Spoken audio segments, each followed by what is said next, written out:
I have books I studied over the years in school, colleges, and universities. And those books which I kept and protected and loved the most are related to English. A lot of books are related to English because it's my favorite subject. It was and is easier when I teach courses different like IELTS, TOEFL, or spoken English. That's just a piece of cake. Over the years, like after having so much experience, is just a like of a and by talking and debating and discussing we just learn the English language by practicing it. Okay, so then another subject which I like the most is psychology. And psychologists are very important for anyone to have those books, to have those ideas. And a good teacher is also a good psychologist. So he has that element, which a little bit of that which is required for teaching students. So it's a really good one, I believe, to have a knowledge of psychology. And I loved that. I couldn't study it properly in any school, college, or university or any, but I just do it for myself. Moreover, I have books of different writers who have knowledge of psychology and how psychology and thinking pattern helps people to succeed in life. And at least uh, what they do is, I noticed, I tell you this one, they take from every situation, psychologists take something, they take that perspective which favors them. Like, I remember one of the event we organized, it was a flop because of one person, but he was taking only the positives out of that.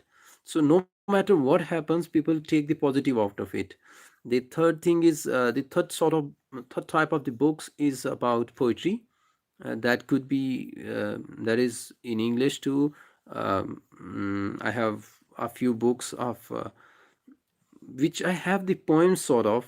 I have poems of Allama Iqbal, and I have different poetries of other Urdu writers like Praveen Shakir. And similarly, I have the number four, if I say, would be about pedagogy. Pedagogy is how you teach students how to maintain classroom discipline, environment, and how to deal with different situations related to teaching. So I have those books. So number five is about competitive exams books about they are everything like international law, IR.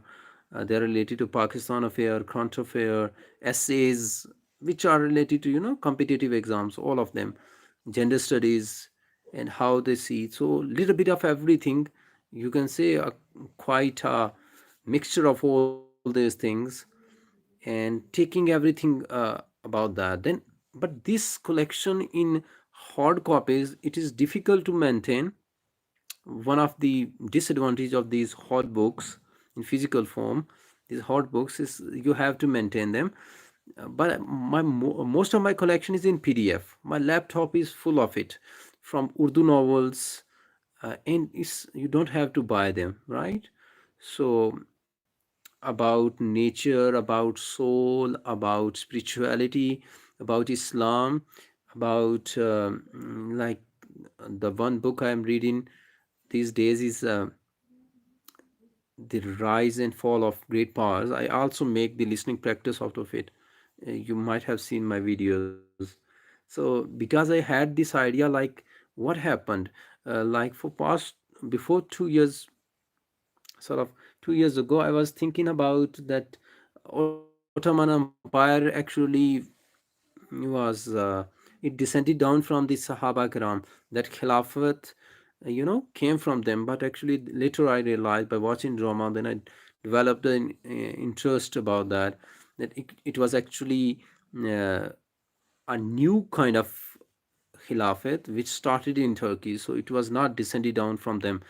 So so knowing about, I have this, well, you can also suggest me this book, like this, The Rise and Fall of Great Powers is one of them. It's a good one.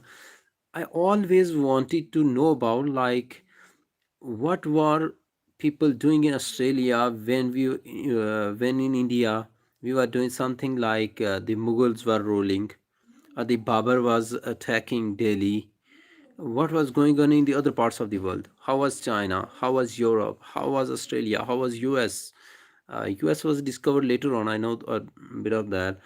So, like, I want to study all the history of the world in a